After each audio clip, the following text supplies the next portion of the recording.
What's up in War Eagle War Report family? Guy Ike Jones. We are back with another morning drop. This morning, wondering what's happening with the small forward position with Auburn basketball. A few guys have come to visit, no commitments yet. Y'all know how we do. We got to talk about it right here on the War Report. Let's drop it on them.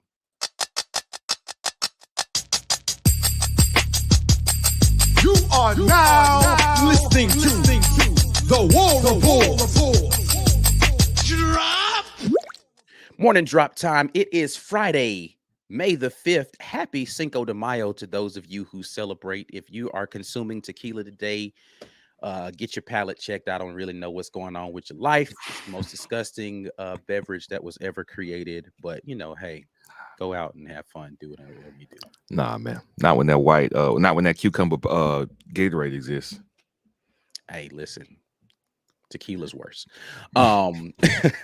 This is the morning drop sponsored by Rogue Shop. Make sure you guys head over to rogueshop.com, America's #1 online dispensary. Tell them the War Report sent you. Use code REPORT to be able to get a little something off your purchase. Be Will, Friday morning, how you feeling, man? Feeling all right. Feeling all right. I wish we had some I don't know if I want more news on basketball. I want more good news on the basketball front. I know that's what we get to work out today. Yeah. Just in case you guys didn't know, Auburn baseball is in action today, though, just as a side note. Taking on LSU.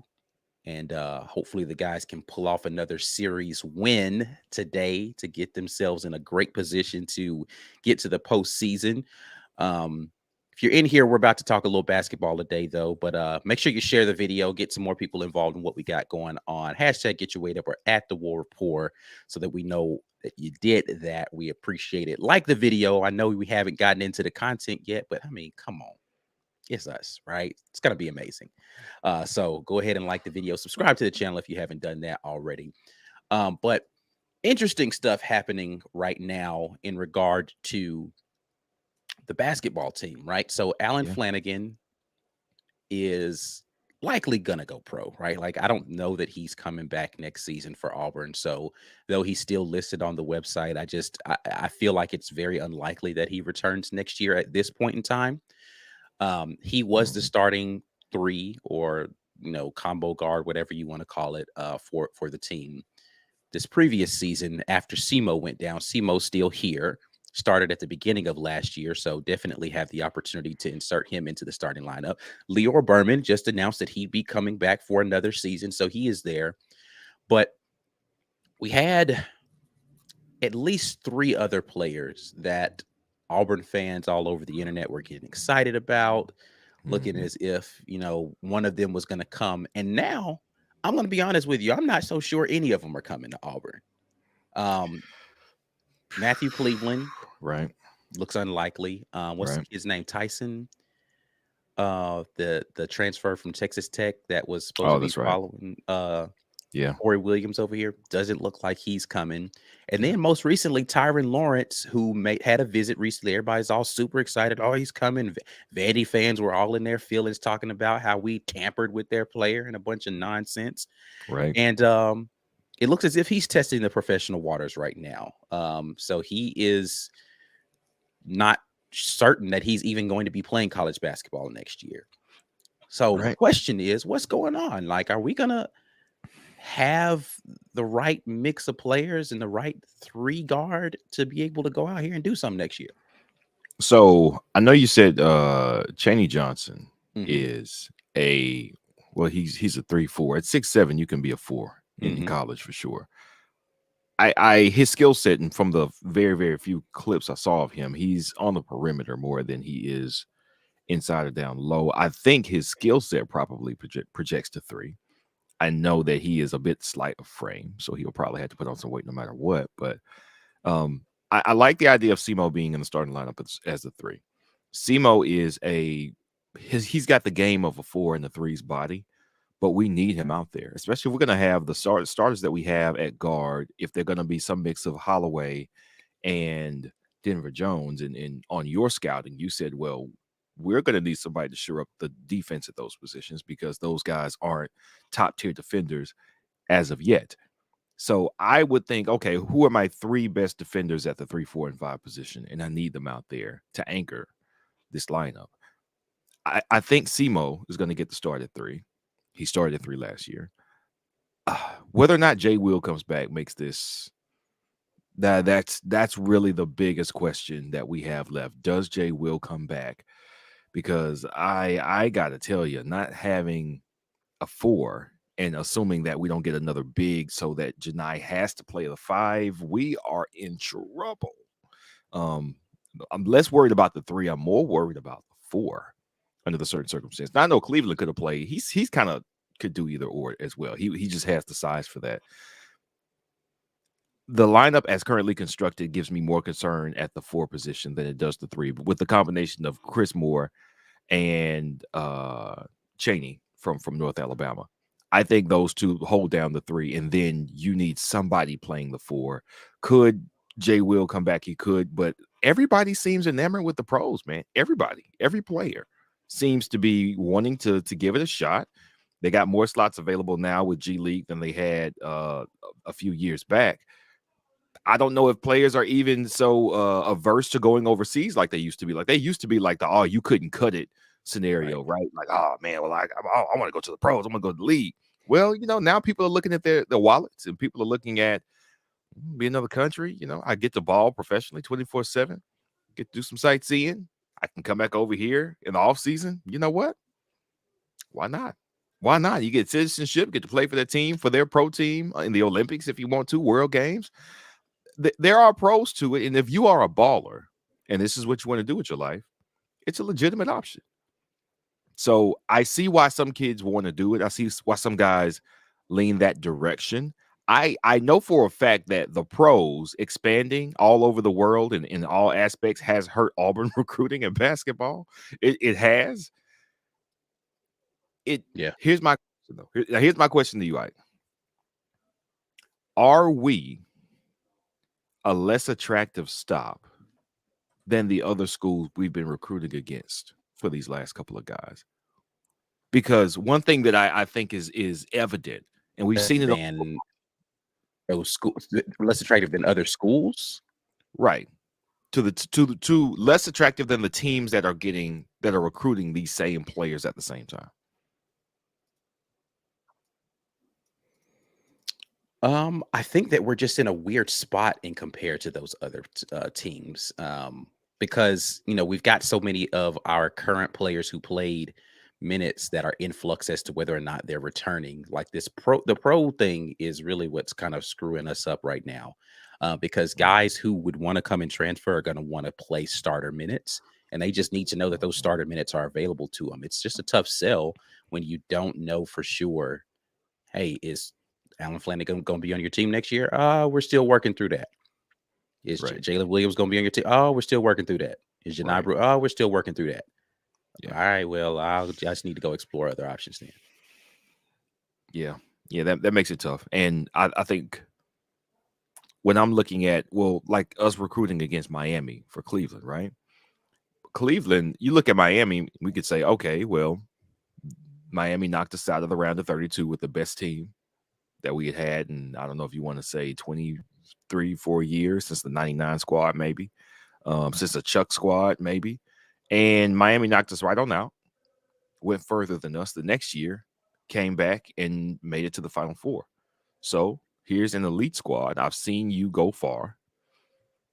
And Jim Larinaga, I mean, he's done it at 2 places. He's went to the Final Four in 2 different places. I think you can say, hey, that's a good coach. He knows what he's doing.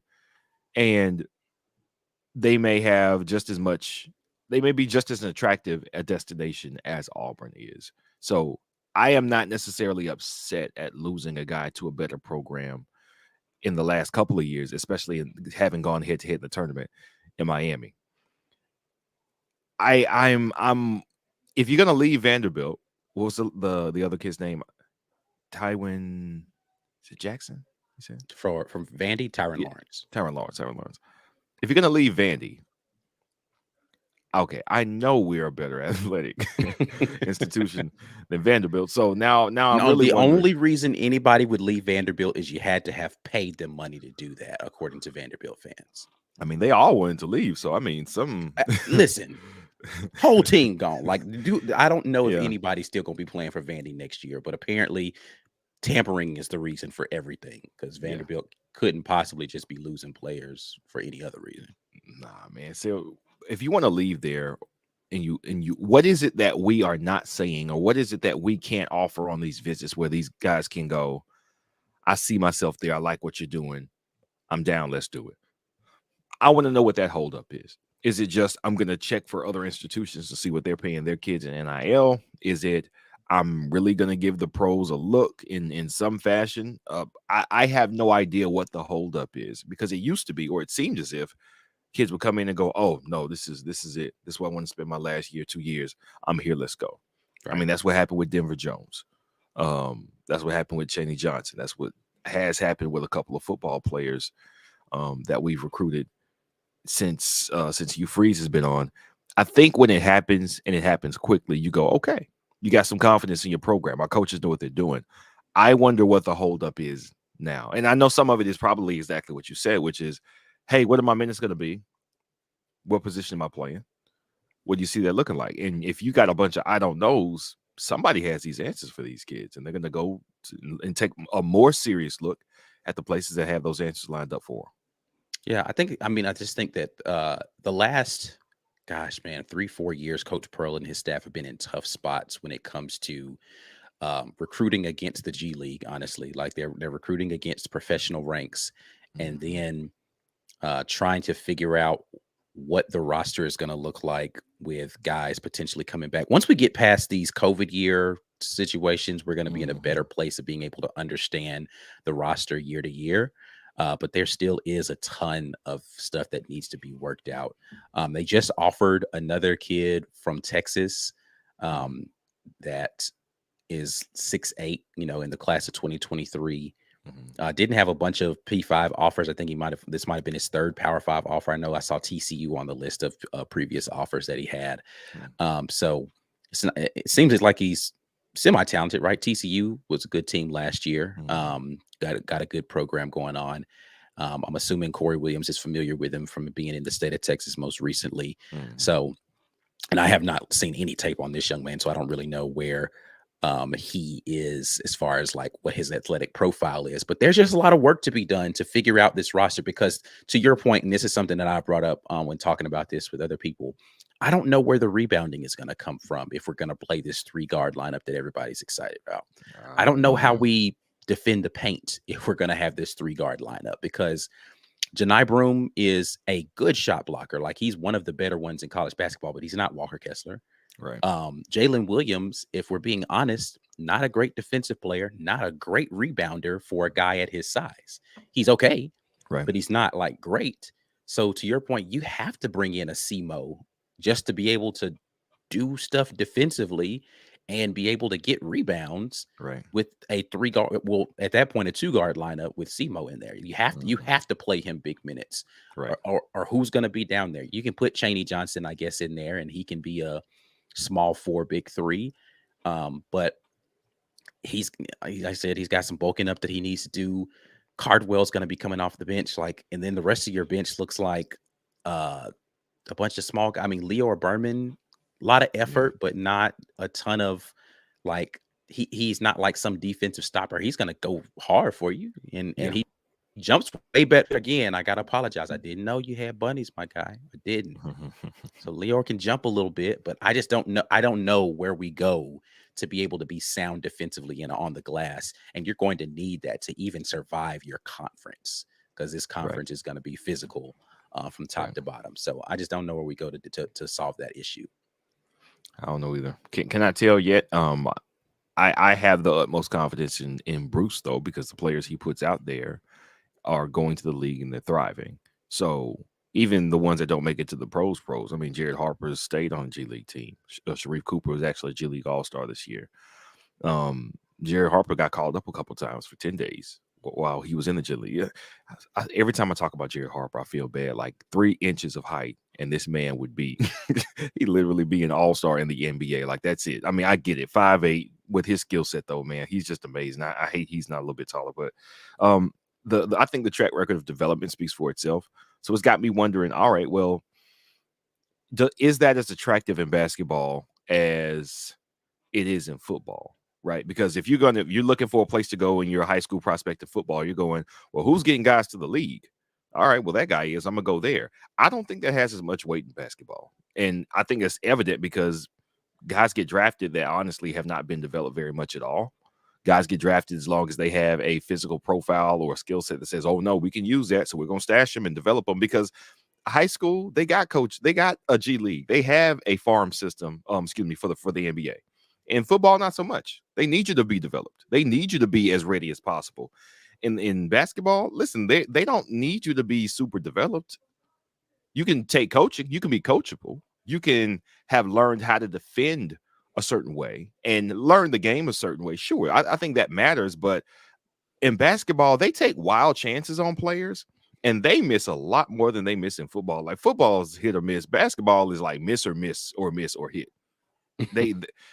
Let's keep in mind, somebody got drafted ahead of Steph Curry, who was out of the league like 5 years later. At the same position, Minnesota needed a point guard, and they drafted Johnny Flynn, like a 6-foot guard out of Syracuse. And that man was out of the league. He didn't even make it to a second contract. And an all-time great, a Hall of Fame, possibly, depending on how his career plays out, top 10 all-time player, 5 all-time player, depending, was right there, and you didn't take him.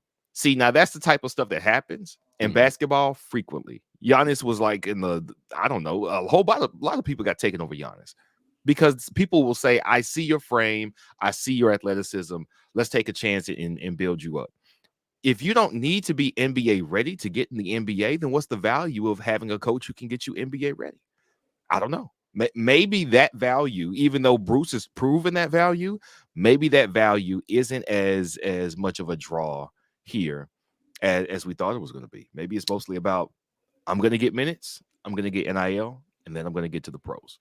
Yeah, it's tough because we're trying to build ourselves into a program where the guys who are pro ready from high school just want to come play for a year and leave, right? Like, we had Jabari Smith come and do that.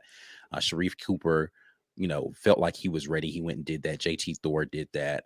Isaac Okoro did that, right? Like, we've got sprinklings of it here and there, but the difference, to your point, in basketball is you don't have to wait 3 years, right? So, like, the development process has to happen in football, because you have to be able to put some pounds on and get ready for the speed of the game, etc. Basketball, they're like, hey, man, you can hoop. Come on, let's go hoop. Right. But you 6'7", right? All right, yeah, all right. We can take 6'7" and jump out the gym. We'll figure out the rest of it later. Right. So it's a little, especially in today's league where defense isn't as big. If defense was a bigger thing where you had to figure out how to defend guys at your size, I think the NBA prospect would be way different. But because they put so much emphasis on just skilled scoring, and that's what all these kids are doing at these camps. They just going out and learning how to do the next move, and they figuring out, they it's all about getting buckets today. It's not about stopping people, which is why, though, people who play really great defense have the longest careers, right? Like, you either have to be super elite offensively, or you have to be a great defensive player who can just, like, what PJ Tucker is 432 years old. He stay with a job, still getting jobs every single season. Why? Because he plays good defense. That's right. 3-and-D guy. Right. Yep. So, and those guys, they just, every year when their contract ends, somebody's like, oh, I could use somebody like that. Right. Udonis Haslem is collecting Social Security right now and still getting minutes playing basketball. Why? Plays good defense, rebounds. Yeah. That's the only reason Draymond Green is still getting any burn for anybody. Plays good defense, rebounds. And has no offensive skill whatsoever. Well, no, because he'll handle the ball coming down the court. I mean, you see all that trapping they were doing on Steph. You need your 4 to do what Draymond could do, which is take the ball, dribble, and distribute, make the right pass in the paint. Because there's a lot of 4s, even 3-and-D guys, who couldn't do that. So Draymond is a classic 3-and-D guy plus a little bit extra, and that's what's helped him He ain't stay. really no three though. There. Like he don't shoot threes particularly. He don't. He'll make the right play. Draymond's a playmaker, and he'll shoot it every now and then. Yeah. But still, like those are guys, and you and I have talked about this. That's the kind of guy that this Auburn team needs. If you're going to be undersized, you got to have a Draymond Green on your team. Yep. And I don't know if Simo can be that kind of player for us. He's not particularly great as far as like the distribution portion of the game and all that sort of thing. But we'll see. But I am at this point in time starting to push a little bit of the panic button on what are we going to do with some of this stuff, because it's just a lot still lingering out there that still needs to be determined. But listen, man, after whatever it's going to happen, I do trust Coach Pearl and this staff to make it work out. But real quickly, before we get to you guys' comments, y'all know we have our new sponsor here, Harmon Mechanical Heating and Air. Just want to make sure that you guys get yourselves ready for the summer months. It's been cool, but the summer's coming, especially if you're down here in the South. Make sure your heating and air situation is on point. You actually need your heating and air situation. If it's going to continue to fluctuate like this, you want to make sure the heat's working and the air is working. So hit up Harmon Mechanical if you are in the Auburn area. HarmonMechanical.com is where you need to go online, or you can give them a call at 334-219-0717. Harmon Mechanical is there where you need air. Make sure you hit them up. B. Will had an opportunity to get his experience with Harmon Mechanical, a little tune-up session going on. B. Will talk to the people about what happened with your encounter with Harmon Mechanical. Listen, my guy Forrest came out there, took care of me, was there on time, which I appreciate. Me and my wife both work from home, but we also have a 1-year-old at home. So if we say, hey, our good time is when he naps, we don't need you showing up an hour late when he's not napping no more, and then he's climbing on your head because you're trying to get in the attic. Come on time. He came on time. We appreciate that. Didn't wake him up when he was in the attic. We appreciate that. And really what he gave me was a rundown of things to look for that I could, if I wanted to, pay to get fixed right then and there, so that during the summer, all this stuff doesn't happen to take me out of the game on the hottest day of the summer, because that's usually how it works, right? You think everything's all good. It's 98 outside in the middle of the day, and then your house starts heating up and you're wondering why. Now you're like, oh, well, somebody's going to take, 2 days to get out there and look at you because everybody's AC is breaking down. That's not the situation you want to be in. Forrest let me know exactly what I could do to make sure my system stayed running ahead of the summer, ahead of the heat. And I appreciate that information. Gave me a good, better, best option for what to look out for and what to get tweaked and tinkered up. I appreciate Harmon Mechanical for coming out and taking a look. I appreciate Forrest. I said this before. I'm gonna get something done because I'm preventative. That ounce of prevention is worth a pound of cure. I think it's what this. Let me tell you, because I paid 8 pounds of prevention last summer on this system. I'm not trying to do it again this summer. I'm gonna get Harmon Mechanical out there to give me a tune up on a few things before it gets real hot. For sure. Well, let's heat it up in this comment section. We will start over here with Corey Weber, who jumps in and says, still think we land Tyron Lawrence. He's going through the draft waters. Possible, but listen, anybody who is testing the draft and has the ability to go pro, I've said this before in regards to Janai Broom. It's attractive to go out there and just do what you've been working your butt off since you were whatever age to do, and not have to continue to do the school thing. I know people think NIL is the cure for everything. It's not. It helps. It helps if your pro prospects are not going to be lucrative, right? But if you're not going to be making more money with NIL than you could be, or even I don't even think it's comparable. It's not like, well, we can give them just as much money in NIL. It's got to be more to stay, because that not having to go to class part and do all of the school stuff, that's a big thing, man. Like a lot of these kids, I don't know if y'all remember being in school and dealing with athletes that were there, and I get it. A lot of them were barely at school. They didn't want to be there the times they were barely there. That's not what they're there for. That's not what you want them there for. You want them there to ball out, and that's what they there to do. They there to ball out. I mean, some guys really do want to get an education and it's important to them. But others, they are there to play ball, man. And to remove that obligation, the hollow obligation where if you're not really there for the education. I mean, heck, half of these guys, especially transfers, man, they know the NBA is an option at any time if they're coming in here. It's not like football. I gotta be here 3 years or I gotta get developed by this much and show this much tape. Man, listen, they're thinking, I just gotta get college 15 points a game. Now I can play professional and make 100,000 a year in somebody's semi-pro league. It is a step for a lot of kids, and I think it's okay if it's that step. I know that going to class consistently, if education is not your biggest goal, it can be tiring. I get it, and you can always come back and get a degree, man. Let's be clear. Get it whenever. I can go make a couple $100,000 a year and pay for my last couple of years of school. Yeah.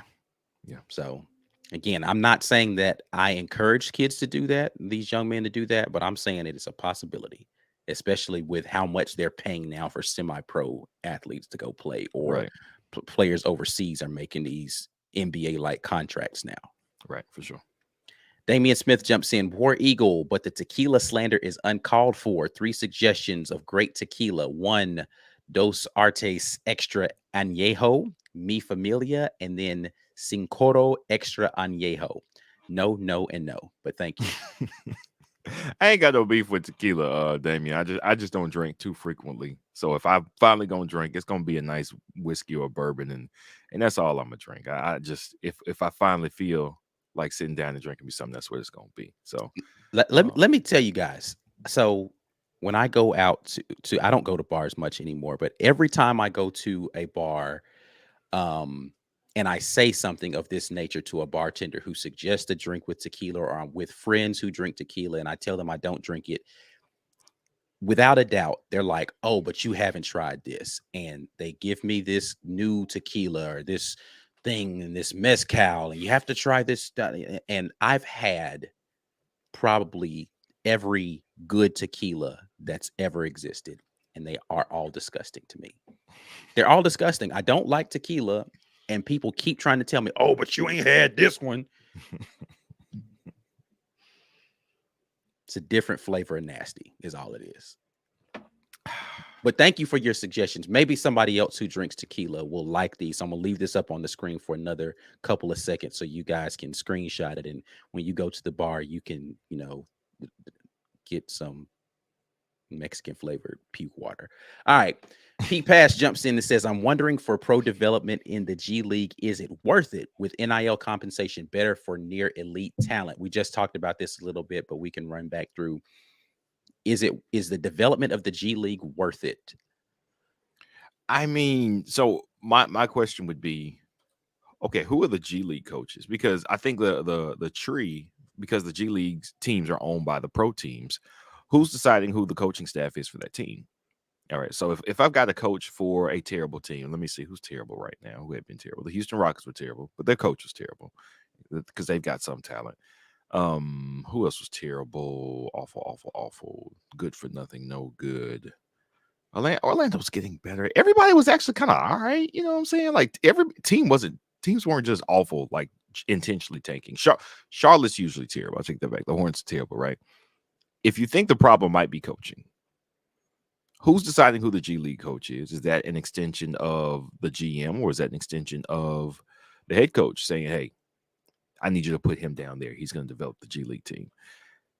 I wonder if development is always going to be tied to the quality of the coaching, because you might not have a good G League coach. Just assuming because you're in the pros, you're going to have a good G League coach that's going to develop you. I think that's a big assumption, because the teams, that organization's main team might not have a good coach. So I don't know if you can't find a good coach to coach your $40 million players, then I don't know why I would expect you to have a good coach coaching your $100,000 players. I mean, but that's me. I don't know much about the coaching profession on that level. I just know that there are very rarely great coaches everywhere. Coaching is at a premium in the league, in every sport, really. So how much are you going to get developed? I don't know. Who's to say? You could just be doing some high flying stuff to make sure that you keep that G League team making some money when it goes to play its games, and waiting to call a guy up. Or I think in the best organizations, you would see They are preparing their G League players to eventually move up. So they are preparing them to take on the system, to take on the responsibility defensively, to increase their IQ. You can assume that's happening at the G League team, but I don't even know if you know where you're going to go as far as G League. So I know that there are a certain number of draft spots available. And my gut says that these players are taking a gamble on getting themselves drafted very late. And I don't know that, but I would think that's the goal, right? Because a lot of draft picks are getting stashed on G Leagues right now. So for sure.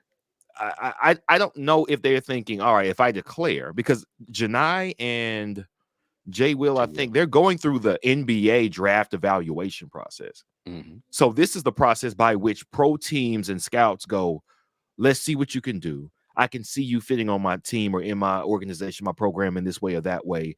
So let's bring you in. We're going to either use a draft pick on you or we're going to just sign you to a deal. Maybe that happens, maybe it doesn't. With the number of players that are now taking this route, I don't think everybody's damn sure not going to get looked at as a draft pick or even as a signing. There's not even that many draft spots available right, for it's the 2 number rounds, of people who are declaring. So yeah, so everybody's definitely not going to get drafted. But again, that prospect to play pro is not limited to your ability to get your name called during the draft. So we'll see. Yeah.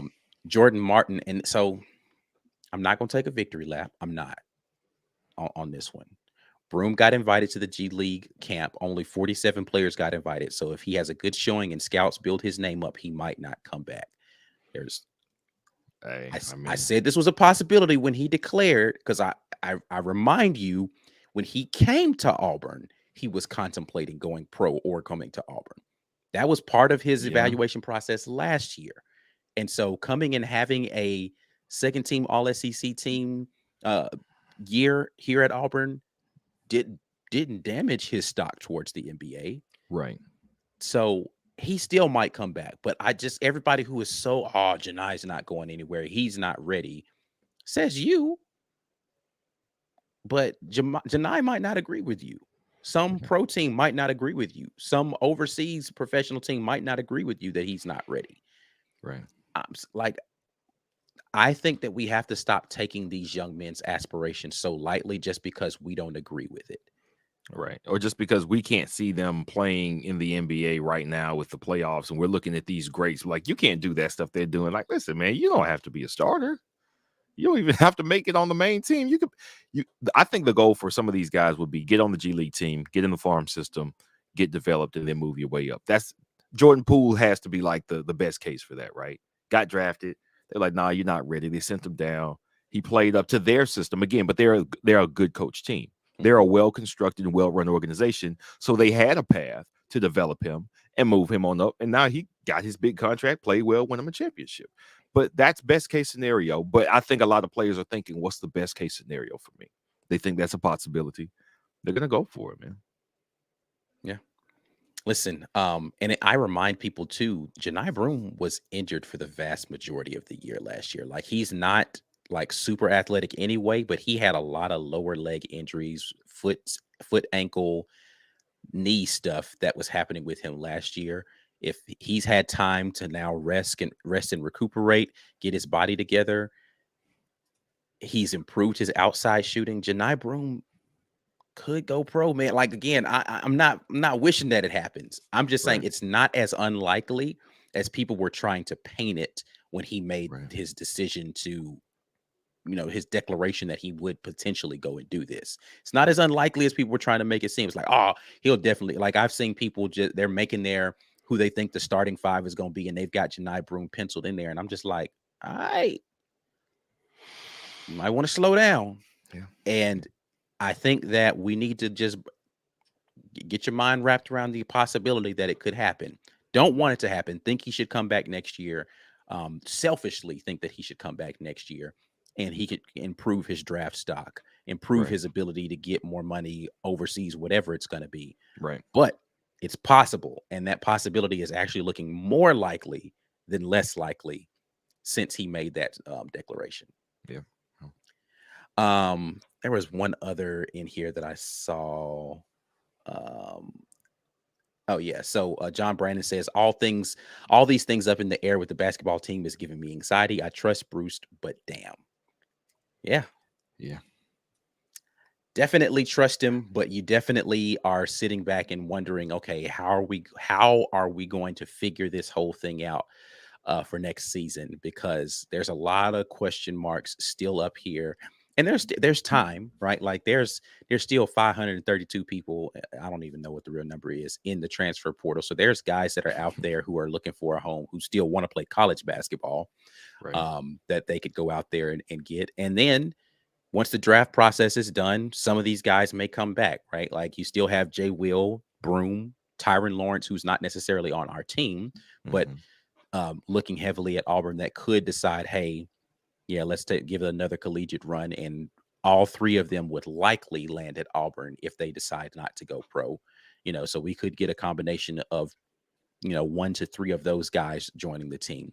But Yeah. even if all of those guys come back, I still think that this roster has like holes in what would make it a championship roster. But it's going to be a good team with all three of those guys back. Right. Even Right, I agree. Sweet 16 talent team. Right. But lot of questions still left to be answered. So hopefully we get some answers here coming up soon. I don't know when the deadline to remove your name from draft consideration is, but we'll look into that. But hopefully we get to a place where we won't have to worry about all of these things coming up here very soon. Anyway, that's it, man. We're about to get out of here. We appreciate you guys dropping in with us. As always, this is the Morning Drop brought to you by rogueshop.com. Head over to rogueshop.com using code RAPPORT to get a little some off your purchase. That lets them know that the War Report sent you. We will be back at you guys Sunday afternoon, Sunday afternoon with the weekend tailgate. Remember Auburn baseball today, so you guys go support the team, and go check out some other War Report stuff, man. We got a lot of great things out there for you guys to comment on. Drop your thoughts about what's going to be happening with Auburn basketball down here in the comment section. Share the video, like the video, subscribe to the channel, all of those lovely things. We will see you guys next time. Until then, and as always, War Eagle, peace. Peace.